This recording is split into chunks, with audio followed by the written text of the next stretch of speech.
আসসালামু আলাইকুম শিক্ষার্থী, নবম শ্রেণীর বিজ্ঞান বইয়ের চতুর্থ অধ্যায়ে আজকে আমাদের প্রধান আলোচ্য বিষয় হচ্ছে পদার্থের তিন অবস্থা। পদার্থের তিন অবস্থা আসলে কিভাবে হয় সেই বিষয়টা আমরা আজকে শিখব। আমরা জানি হচ্ছে পদার্থের তিন অবস্থা, তিন অবস্থার মধ্যে হচ্ছে যেগুলো পড়ে সেটা হচ্ছে প্রথমটি কঠিন, দ্বিতীয়টি হচ্ছে তরল এবং তৃতীয়টি হচ্ছে বায়বীয়। এবং এই তিনটির জন্য এই তিন অবস্থা আলাদা আলাদাভাবে আমাদের জানতে হবে। এবং এই তিন অবস্থা জানার জন্য সর্বপ্রথম আমাদের জানা দরকার আসলে পদার্থ কাকে বলে।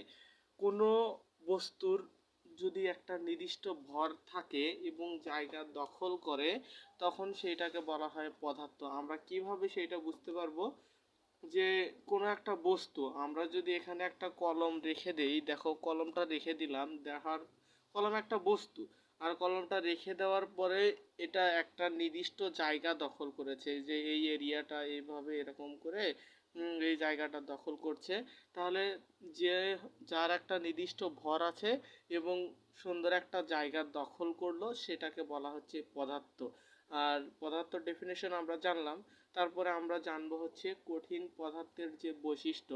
তার আগে আমি বলে নেই, কঠিন যে সম্পর্কটা, মনে করো হচ্ছে এদের সম্পর্ক ভাঙানো খুব কঠিন। তার মানে কি, এরা খুব কাছাকাছি অবস্থান করে, এদের মধ্যে খুব আকর্ষণ বেশি। বা বরফগুলো ভাঙানো খুব কঠিন, তার মানে এরা খুব কাছাকাছি অবস্থান করে, এদেরকে ভাঙানো খুব কঠিন। আর এদের মধ্যে আকর্ষণ শক্তি সবচেয়ে বেশি, মানে এদের ভালোবাসা ভাঙানো আর সম্ভব না।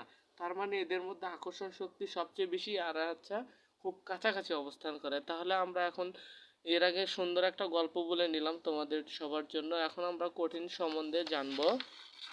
যে কঠিন, কঠিন হচ্ছে কি, কঠিন পদার্থের নির্দিষ্ট ভর আছে। ভর আছে কিছুক্ষণ আগে আমরা বললাম, এই যে একটা পদার্থ, যে এটা হচ্ছে আমরা হচ্ছে দেখতে পাচ্ছি এর একটা নির্দিষ্ট ভর আছে এবং নির্দিষ্ট আকার আছে, এটা নির্দিষ্ট আকার আছে এবং এর একটা আয়তনও রয়েছে।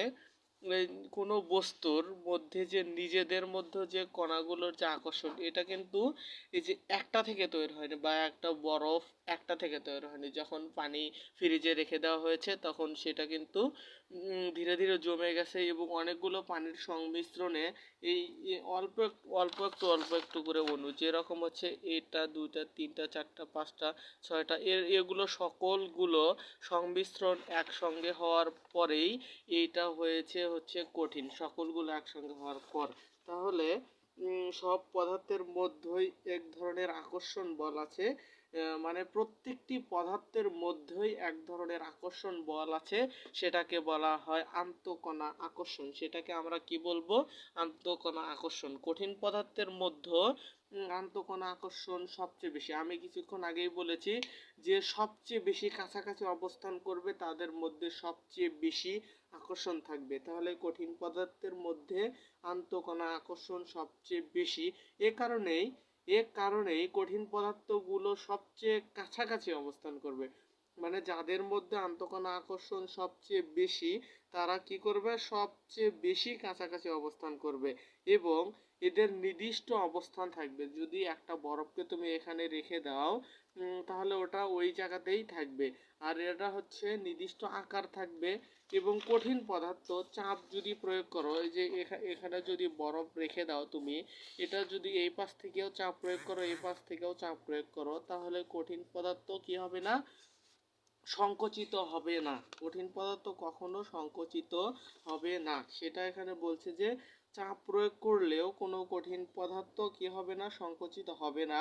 আবার যদি চাপ বাড়ানো হয়, এদের আয়তন খুবই কম পরিমাণে বৃদ্ধি পায়। মানে যে কঠিন, সে সর্বদা কঠিন অবস্থাতেই থাকতে চায়, এই জন্য তার আয়তন খুবই কম পরিমাণে বৃদ্ধি পায়। তাহলে আমরা বলতে পারি যে কঠিন পদার্থের নির্দিষ্ট ভর আছে, এর আকার আছে এবং আয়তনও আছে।